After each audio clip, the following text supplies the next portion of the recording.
After World War II, Dr. Silkworth would read everything he could read about alcoholism, talk to anybody he could talk to about alcoholism, and he didn't so much invent or make discoveries as he brought together a lot of different perspectives and different points of view. Some of the people that he got to know quite well included the Episcopal minister Samuel Shoemaker, highly involved in the Oxford Group movement, Dr. Baylor and a Peabody in the Emmanuel movement, which is very similar to the Oxford Group movement. He got to know, we know that he had at least one personal letter from Carl Jung in Switzerland, who we talked about with Roland Hazard before. Exactly how much contact there was between Dr. Jung and Dr. Silkworth is really a mystery, but we do know that there was some connection between the two. He also got to know a leading authority with treatment of narcotic addiction, Alexander Lambert, who would be important later on as far as when he would go to work at the town's hospital.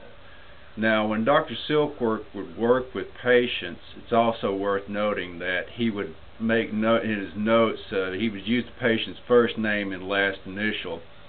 And it's pretty clear that that's where Alcoholics Anonymous picked up that tradition from Dr. Silkworth as well.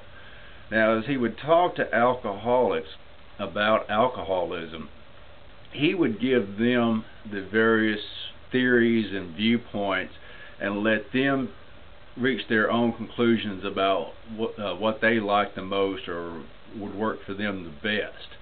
But the recurring theme that kept coming back time and time again, Dr. Silkworth totally rejected the idea that alcoholism was some kind of a moral failing. He rejected the idea that alcoholics were weak-willed.